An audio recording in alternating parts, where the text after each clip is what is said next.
దీనివల్ల ఏమన్నా డ్యామేజ్ ఉందా, ఏమన్నా కొట్టుకపోతుందా ఏదో తెలుసుకో. అట్లా ఎవ్రీ ఇయర్ ఇది మెథడ్, అట్లా లెక్కేసుకొని చేస్తారు.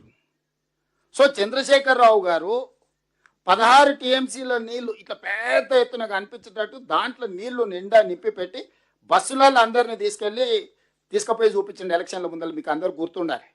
ఊర్లలో నుంచి బస్సులు వేసి రైతులందరినీ తీసుకెళ్తున్నాను, రోజు జాతరలాగా తీసుకెళ్ళి వాళ్ళకి చూపియనికి ఆయన సముద్రాన్ని వీడికి తెచ్చినని భ్రమలు కల్పించడానికి. బ్యారేజ్ అనేది ఇంతకుముందు ఉత్తమ్ కుమార్ రెడ్డి గారు చెప్పినట్టు వాటర్ డైవర్షన్ అంటే water maybe left, water maybe divert చేయడానికే బ్యారేజ్. శ్రీశైలం నాగార్జున సాగర్ రిజర్వాయర్లు అంటే నీటి నిల్వ చేస్తాం, నీటిని వినియోగించుకుంటాం. రిజర్వాయర్ ఆర్ డ్యామ్ అంటే నీళ్లు నింపుకొని అవసరం మేరకు కొంత కొంత వాడుకుంటూ ఏ రకంగా తీసుకోవాలో చేసుకుంటాం.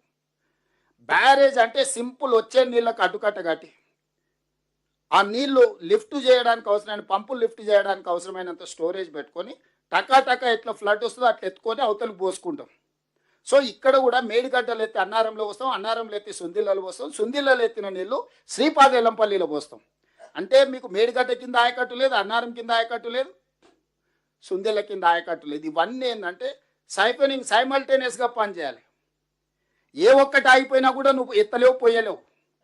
మేడిగడ్డలు ఎత్తి కన్నెపల్లి పంప్ హౌస్ ఎత్తి నీళ్లు పోయంగానే అన్నారం దగ్గర ఉండే పంప్ హౌస్ ఎంబడే ఎత్తి మళ్ళీ సుందిళ్ళలో పోస్తే సుందిళ్ళలో ఉన్న పంపులు ఎత్తి శ్రీపాదేలంపల్లిలో పోయాలి. శ్రీపాదేలంపల్లి నుంచి ముందుకు నీళ్లు కాలువల ద్వారా ఇవ్వాలి. ఇది దీని స్టైల్ ఆఫ్ అంటే ఫంక్షనింగ్ యొక్క రూపకల్పన. ఎప్పుడైతే మేడిగడ్డను పెద్దగా చూపించి బంగాళాఖాతాన్ని మంతనికి తీసుకొచ్చిన భ్రమలు కల్పించడానికి దాంట్లో దాదాపుగా 16 టీఎంసీలు మొత్తం కెపాసిటీకి నీళ్లు నింపెట్టింది, 11-12 టీఎంసీ. ఎప్పుడైతే దాని మీద వజన్ గట్టిగా పడ్డదో భూమి అణిగింది. భూమిలో లేయర్స్ పొరలు ఉన్నప్పుడు ఆ భూమి అనేది కిందికి కుంగింది. ఎప్పుడైతే ఇది కుంగిందో ఈ బ్యారేజ్ కింద పిల్లర్స్, ఇప్పుడు సీకెంట్ పాయిల్ టెక్నాలజీ అన్నాడు కదా, పిల్లర్స్ లాగా కట్టారు కదా ఇట్లా అన్ని వరుస పెట్టి. భూమి ఎప్పుడైతే తగ్గిందో ఈ పిల్లర్ ఈయన నిలబడిపోయింది, కిందున్న భూమి కిందికి పోయింది. కిందికి భూమి ఎప్పుడైతే పోయిందో ఇందులో నీళ్ళు యువతలకి బయటకు వచ్చినాయి. ప్రెషర్కి వాటరు ఇది ఇట్లనే ఉంది, దీని కింది నుంచి ఇసుక మొత్తం పోయి యువతలకి నీళ్ళు వచ్చినాయి. అప్పుడప్పుడు మనము కాలువ కట్టున్న కింది నుంచి నీళ్ళు పోతాయి కదా, లూజ్ ఉంటే ఎలకలు పొక్కలు పెట్టినప్పుడు వ్యవసాయం చేసే వాళ్ళు చాలామంది గట్లు ఉంటే ఎలకలు పొక్క పెడితే నీళ్ళు ఇడవంగానే అందుకెళ్ళిపోతాయి నీళ్ళు.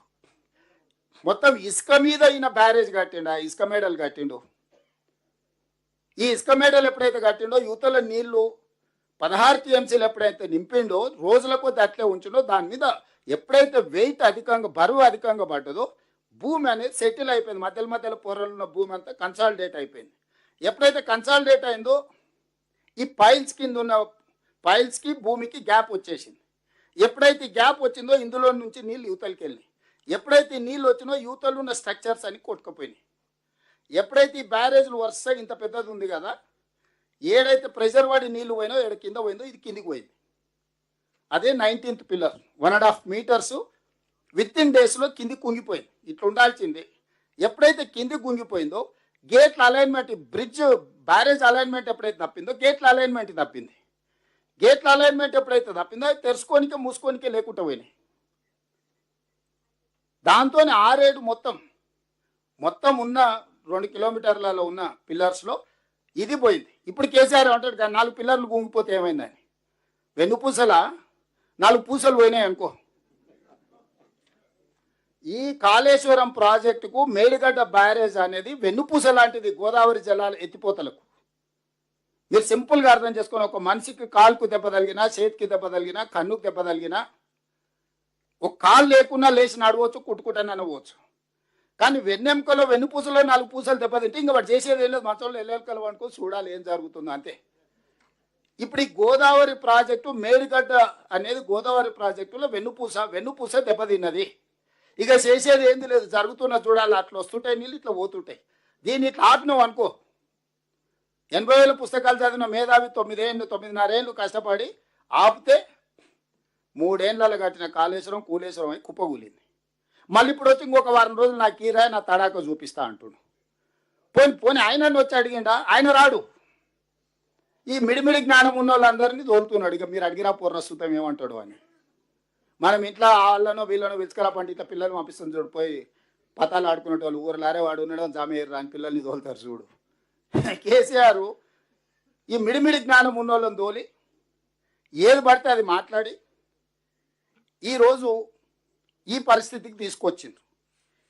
ఇందులో పోని మనమేమన్నా చేసినామా?